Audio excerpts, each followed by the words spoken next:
వందేళ్ల స్వాతంత్ర వేడుకల నాటికి భారతదేశం ప్రపంచంలోనే అగ్రగామిగా నిలవాలి అని శ్రీకాకుళం శాసనసభ్యులు గొండు శంకర్ ఆకాంక్షించారు. శ్రీకాకుళం నగరపాలక సంస్థ కార్యాలయ ఆవరణలో మున్సిపల్ కమిషనర్ శ్రవణ్ కుమార్ ఆధ్వర్యంలో శనివారం ఘనంగా నిర్వహించిన 80వ స్వాతంత్ర దినోత్సవ వేడుకలకు ఆయన ముఖ్య అతిథిగా హాజరై జాతీయ జెండాను ఆవిష్కరించారు.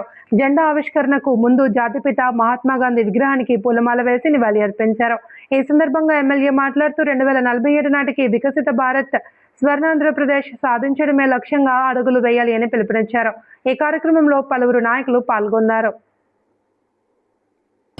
ఈ రోజు మనం స్వేచ్ఛ స్వతంత్రంగా నివసిస్తున్నామంటే వారందరి మహానుభావుల త్యాగఫలం సత్కరించవలసిందిగా కోరుతున్నాను.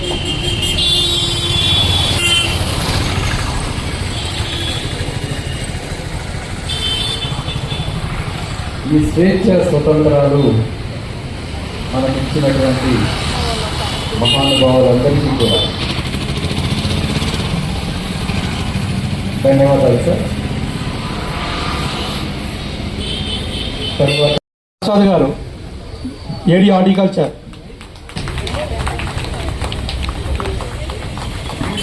డివిటి పద్మప్రియ జూనియర్ అసిస్టెంట్,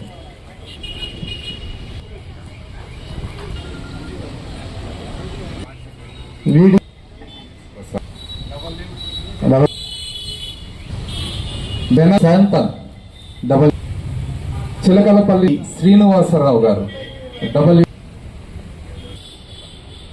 షణ్ముఖరావు గారు WPRS, WS అయిపోతుంది. అల్లు రవి గారు ఇప్పుడే వచ్చారు సార్ గారు. మన శానిటేషన్ వర్కర్ అరుగుటి జనార్దన్, రమణ బెలమాన, మన ఇక్కడంతా నమస్కారం. అందరికీ 80వ స్వాతంత్ర దినోత్సవ శుభాకాంక్షలు తెలియజేసుకుంటూ ఈరోజు ఈ కార్యక్రమంలో పాల్గొన్నటువంటి నగర కమిషనర్ గారికి, అలాగే మున్సిపల్ నగరపాలక సిబ్బంది అందరికీ పేరు పేరున ప్రతి ఒక్కరికి, అలాగే పట్టణ తెలుగుదేశం పార్టీ అధ్యక్షులకి, అలాగే ఇంకో GGH development committee member cluster incharge Andavarapu Santosh గారికి, ఇతర పెద్దలందరికీ పేరు పేరున నా హృదయపూర్వక నమస్కారాలు, అభినందనలు తెలియజేసుకుంటూ, చాలా సంతోషం. మన పూర్వీకులు పెద్దలు స్వాతంత్ర సమరయోధులు ఎంతోమంది ప్రాణాలను త్యాగం చేసి మనకి స్వాతంత్రాన్ని అందించారు. అంటే స్వాతంత్రం అందించడం అంటే ఏదో ఇంగ్లీష్ వారిని తరిమి కొట్టడం, వాళ్ళ వ్యాపారాలు ఏదో చేశారని వాళ్ళతో పోరాటాలు చేయడమో, ఇంగ్లీష్ వారితో దెబ్బలాడి లాఠీ దెబ్బలు తినో ప్రాణాలు పోగొట్టుకొని అది తేవడం, అది ఒక్కటే కాదు. స్వాతంత్రం అంటే అది ఒక్కటే కాదు. స్వాతంత్రం అంటే ఏంటంటే పేద బడుగు బలహీన వర్గాల అసమానతలను తొలగించాలి, నిరుద్యోగ శాతాన్ని తగ్గించాలి, నిరుపేదల్ని తగ్గించాలి. అందుకోసం కేంద్ర రాష్ట్ర ప్రభుత్వాలు, ఎన్డీఏ కూటమి ప్రభుత్వం కేంద్రంలో కానీ గౌరవ ప్రధానమంత్రి శ్రీ నరేంద్ర మోడీ గారు, గౌరవ ముఖ్యమంత్రి వర్యులు శ్రీ నారా చంద్రబాబు నాయుడు గారు వికసిత్ భారత్ 2047, వికసిత్ స్వర్ణాంధ్ర 2047 డాక్యుమెంటరీ తీసుకురావడం జరిగింది. దాంట్లో భాగంగా 2047కి మనకి స్వాతంత్రం వచ్చి 100 సంవత్సరాలు కాబోతున్న సందర్భంగా అప్పటికల్లా మనం భారతదేశ ప్రపంచంలోనే నెంబర్ 1 దేశంగా ఉండాలి, ఆంధ్ర రాష్ట్రం దేశంలోనే ఉండాలి, అలాగే తెలుగువారు ప్రపంచంలో ఎక్కడ ఉన్నా నెంబర్ 1 పొజిషన్లో ఉండాలనే ఉద్దేశంతో ముందుకు వెళ్తున్నాం. అంటే నెంబర్ 1 వెళ్ళడం అంటే ఏంటి? ఏదో పరుగు పందెంలోనో, లేకపోతే చదువులోనో, లేకపోతే డబ్బు సంపాదించడంలోనో కాదు. సామాజిక భద్రత, అలాగే సామాజిక బాధ్యత, ఆర్థిక అసమానతల్ని తొలగించడం అనేది ముఖ్య ఉద్దేశం. అవన్నీ సాధించిన నాడే మన భారతదేశం ప్రపంచంలో నెంబర్ 1 అవుతుంది. ప్రతి ఒక్కరికి పర్ క్యాపిటల్ ఇన్కమ్ పెరగాలి.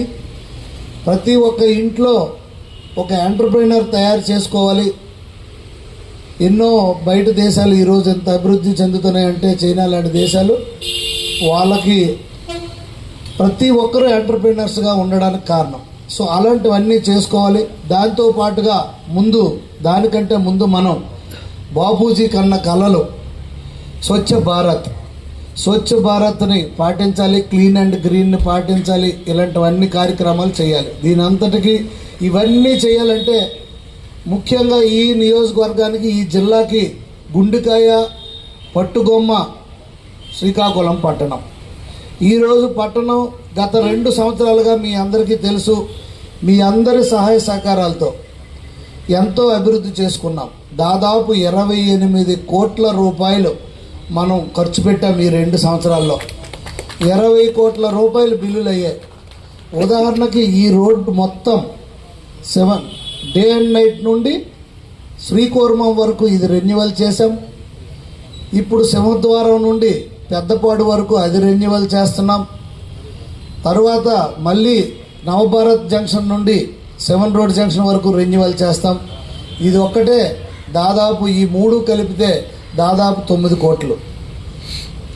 దీంతో పాటుగా నగరంలో ఎన్నో ఏళ్ల తరబడి మీరు కూడా పట్టణంలో డిఫరెంట్ ప్లేసెస్లో నివసిస్తున్నారు. అక్కడ డ్రైన్స్ కానీ, రోడ్స్ కానీ, అలాగే మంచినీటి వసతులు కానీ, మొన్న అరసవల్లి పండగల సందర్భంగా 8 హ్యాండ్ బోర్స్ 5-6 సంవత్సరాలుగా పాడుపడిపోయి ఉంటే దాన్ని రెన్యువల్లోకి తీసుకొచ్చి బాగు చేసి 24 అవర్స్లో పునరుద్ధరణ చేసి పండగకి అందరికి అందించాం. అయితే మీ అందరి కృషితోనే మనం చేసాం. కానీ ఇంకా నగరం చాలా అభివృద్ధి చెందాల్సి ఉంది. అభివృద్ధి అంటే ఏదో మేడలు మిద్దులు ఏదో పెద్ద బ్రిడ్జెస్ కట్టేయడం కాదు, మౌలిక వసతుల కల్పన. పూర్తిగా ఇక్కడ వోల్టేజ్ డ్రాప్తో పట్టణంలో సరైన విద్యుత్ వ్యవస్థ లేదు. దానికి 132 kV 90 కోట్లతో మనం అప్రూవ్ చేసుకున్నాం. టెండర్ ప్రాసెస్లో ఉంది. నెల రోజుల్లో శంకుస్థాపన చేస్తాం మన ఆర్ట్స్ కాలేజ్ గ్రౌండ్లో. అలాగే 2 సబ్స్టేషన్లు నిన్న తీసుకొచ్చాం, Mahalakshmi Nagar colony, PN colony. First ఏంటి, కరెంటు, లో వోల్టేజ్ సమస్య లేకుండా తీర్చిదిద్దాలి పట్టణ ప్రజలకి. రెండోది త్రాగునీటి సమస్య. ఫస్ట్ త్రాగునీటి సమస్య, తర్వాత మురుగునీరు సమస్య. త్రాగునీటి సమస్యకి 24 కోట్లతో ఎన్సీసీకి కాంట్రాక్ట్ వచ్చింది. అమృత్ 2లో స్టార్ట్ చేసి పెద్దపాడు దగ్గర ట్యాంక్ కడితే ఆ ప్రాంతం అంతా నీరు వెళ్తుంది. అటు పంపించిన నీరుని మళ్ళీ మనం ఇటు వాడుకుంటే పుష్కలంగా మనకి నీరు వస్తుంది. అలాగే 5 MLD STP plant, 10 MLD STP ప్లాంట్లు కూడా మళ్ళీ అది కట్టడానికి చూస్తున్నాం. దానికి కూడా టెండర్స్ పిలిచారు, అది కూడా అందులోని భాగంగా వచ్చింది. 10 MLD అమృత్ 1లో మళ్ళీ మనం రీస్టోర్ చేసుకోవాలి. ఒక పక్క త్రాగునీరు కోసం, ఒక పక్క మురుగునీరు కోసం. మీ అందరికీ తెలిసిందే ఎన్ని కాలువల పనులు చేశామో మీ అందరికీ తెలిసిందే. సేపన్నాయుడుపేట కాలువ చూస్తే ఇంట్లో మురికి నీరు ఉండిపోయిన పరిస్థితి. ఈవేళ గర్వంగా ఇక్కడ పనిచేసిన ప్రతి ఒక్క సిబ్బంది గర్వంగా తలెత్తుకొని మాట్లాడవచ్చు, మేమేం చేశామో ఈ పట్టణంకి సంవత్సరాలు. కానీ 3 ఎలక్ట్రిసిటీ, 4 రోడ్లు.